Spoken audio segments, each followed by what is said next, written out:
శ్రీకృష్ణాయ పరమాత్మనే నమః.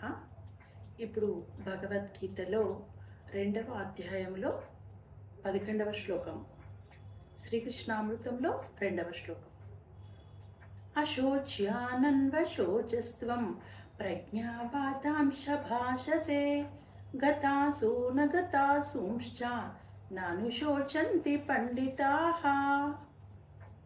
ఇక్కడ అర్జునుడు ఎలా ఉన్నాడు అంటే పండితుల్లాగా మాట్లాడుతున్నాడు, పామరుడిలాగా మాట్లాడుతున్నాడు. పండితులు అంటే ఆత్మజ్ఞానం కలిగి ఉన్న వాళ్ళని పండితులు అంటారు. ఆత్మశాస్త్రం గురించి ఏమాత్రము అవగాహన లేని వారిని పామరులు అంటారు.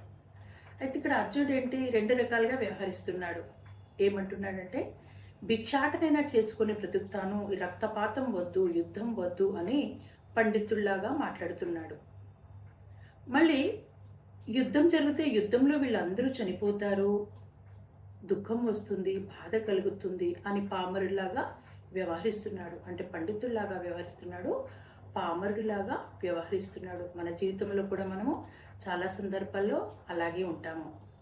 అయితే పండితుడు అనేవాడు ఎప్పుడు కూడా మరణానికి భయపడడు, దేనికి దుఃఖించడు.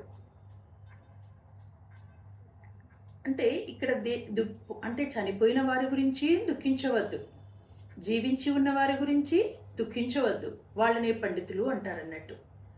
అంటే చనిపోయిన వారు దుఃఖించదంటే చనిపోయిన వాళ్ళు మళ్ళీ పుడతారు, మళ్ళీ పుట్టాక మళ్ళీ చనిపోతాము. అంటే ఈ భౌతిక శరీరం అనేది నశిస్తుంది, ఆత్మ నశించదు, ఆత్మ నిత్యమైనది, శాశ్వతమైనది తెలుసు. కాబట్టి ఆత్మజ్ఞాని ఎప్పుడు కూడా శోకించడు, మరణానికి భయపడడు. అయితే ఇంక ఉన్నవారి గురించి కూడా దుఃఖించవద్దు, పోయిన వారి గురించి దుఃఖించవద్దు, ఉన్నవారి గురించి కూడా దుఃఖించవద్దు. అంటే మన జీవితంలో, అంటే మన కుటుంబంలోని వ్యక్తులే కావచ్చు, సమాజంలోని వ్యక్తులే కావచ్చు, ఎవరైనా సరే వాళ్ళ ప్రవర్తన వల్ల మనకి ఏదైనా హాని జరిగినప్పుడు, మనకైనా కీడు జరిగినప్పుడు, మనకు ఎవరి వల్లనైనా అవమానం పొందినప్పుడు మనం దుఃఖిస్తూ ఉంటాం, శోకిస్తూ ఉంటాము. అంటే ఈ దుఃఖము అంటే శోకం అనేది ఉండకూడదు. ఈ దుఃఖం వల్ల చాలా కృంగిపోతాము. ఎప్పుడైతే దుఃఖపడతామో మానసికంగా బలహీనపడతాము. మన శారీరకంగా ఎంత దృఢంగా ఉన్నా కూడా మన మానసికంగా ఏదైనా డిస్టర్బ్ అయినప్పుడు చాలా ఈ మానసిక ప్రశాంతతను కోల్పోతాము, శారీరక అనారోగ్యాన్ని కూడా కోల్పోతాం.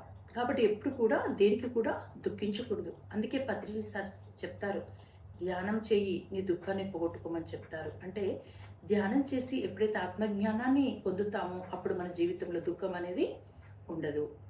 అంటే ఇప్పుడు ఎప్పుడైతే ఈ శారీరక అనారోగ్యము, మానసిక అనారోగ్యము వస్తుంది కదా, అంటే ఇది ఏంటంటే నెగిటివ్ ఆలోచన చేయడం వల్ల కూడా మనకు శారీరక అనారోగ్యము, మానసిక అనారోగ్యం అనేది కూడా వస్తుంది. మన సైన్స్ కూడా అదే చెప్తుంది, నెగిటివ్ ఆలోచన చేయకూడదు. మానసిక శాస్త్రవేత్తలు కూడా అదే చెప్తున్నారు, నెగిటివ్ అంటే సరికాని ఆలోచనలు చేయవద్దు, పాజిటివ్గా ఉండాలి, సరిగైన ఆలోచన విధానం ఉండాలి. అంటే మంచి ఆలోచనలు చేయాలి, అద్భుతమైన ఆలోచనలు చేస్తూ ఉండాలి. కానీ సరికాని ఆలోచనలు, నెగిటివ్ ఆలోచనలు చేయవద్దు. సరికాని ఆలోచన వల్ల ఏమవుతుందంటే మన భౌతిక శరీరంలో చెడు హార్మోన్లు రిలీజ్ అవుతాయి. దానివల్ల మనం శారీరకంగా అనారోగ్యం వస్తుంది, బీపీ, షుగర్, అల్సర్ ఇలాంటి సమస్యలు వస్తుంటాయి.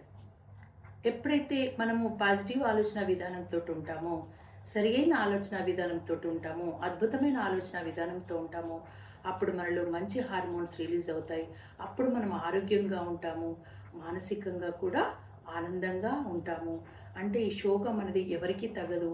ఈ మనలో ఉన్నటువంటి శోకాన్ని పోగొట్టుకోవాలంటే నిత్యము ధ్యాన సాధన చేస్తూ ఎప్పుడైతే జ్ఞానాన్ని పెంపొందించుకుంటామో అప్పుడు దుఃఖం అనేది ఉండదు.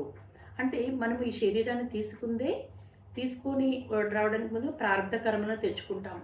ఈ ప్రారంధ కర్మలు అనుభవించే క్రమంలో మనము ఎన్నో దుఃఖాలకు లోనవుతుంటాము, సుఖాలకు లోనవుతుంటాము, బాధలకు లోనవుతూ ఉంటాము. అయితే సుఖం కలిగినప్పుడు పొంగిపోతాం, దుఃఖం కలిగినప్పుడు కృంగిపోతాం. అంటే ఈ రెండింటి విషయాలు కూడా సమస్థితిలో ఉండాలి.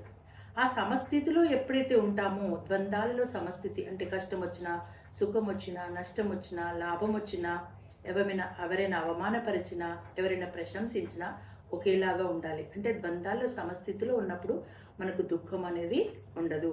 మరి ద్వంద్వాల సమస్థితిలో ఉండాలంటే మనము చేయవలసింది ధ్యానమే.